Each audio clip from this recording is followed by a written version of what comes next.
भगवद गीता अध्याय 5 भाग 3। वो एक एक्सपीरियंस जो सब कुछ बदल देता है। तुमने कभी एक ऐसा मोमेंट एक्सपीरियंस किया है जब सब कुछ, बिल्कुल सब कुछ परफेक्ट लगा? कोई वरी नहीं, कोई रिग्रेट नहीं, कोई फ्यूचर की एंजाइटी नहीं, बस एक कंप्लीट स्टिलनेस, एक कंप्लीट पीस। शायद किसी पहाड़ पर, किसी सनसेट को देखते हुए, किसी बच्चे की हंसी सुनकर, किसी डीप कॉन्वर्सेशन में। वो मोमेंट जब टाइम रुक गया लगा, वो क्या था? कृष्ण उसे ब्रह्म निर्वाण कहते हैं और आज का भाग उसी के बारे में है। भाग 2 में तुमने सुना अंतर सुख, अंतर आराम, अंतर ज्योति, वो हैप्पीनेस जो अंदर से है। अब कृष्ण बताते हैं वो स्टेट आती कैसे है और इसके लिए वो एक बहुत प्रैक्टिकल मेथड देते हैं।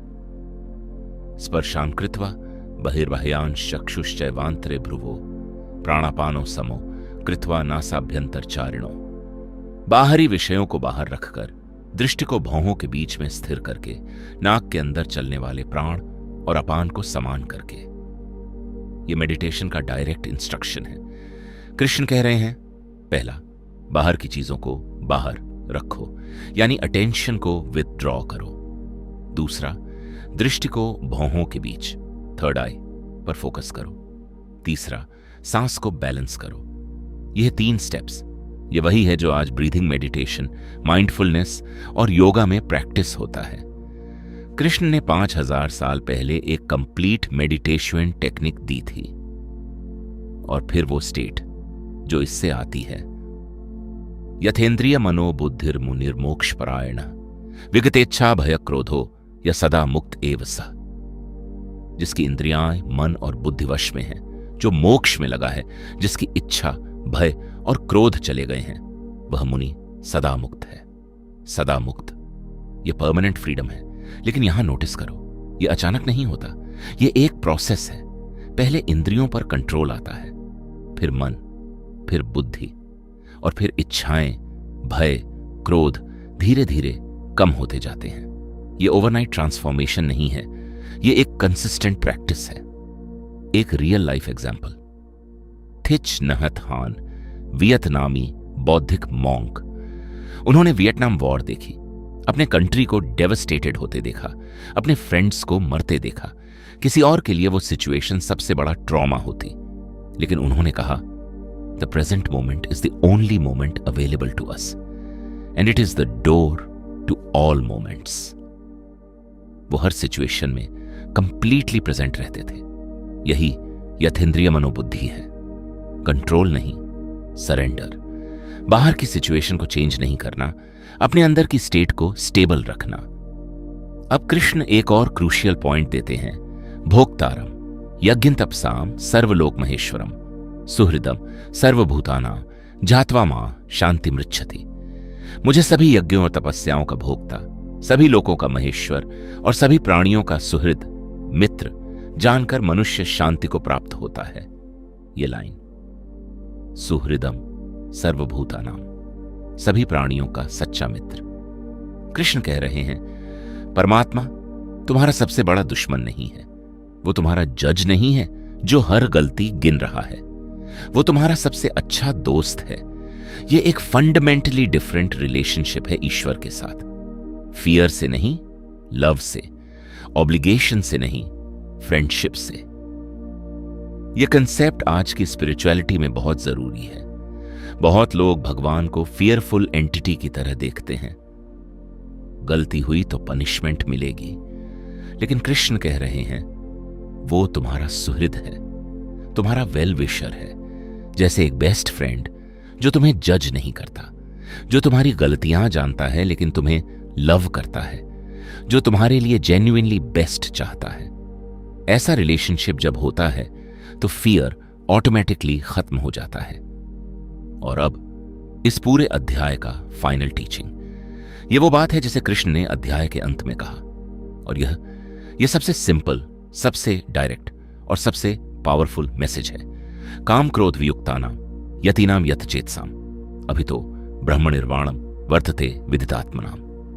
काम और क्रोध से रहित, मन को वश में किए हुए आत्मज्ञानी साधुओं को चारों तरफ ब्रह्म निर्वाण उपलब्ध है।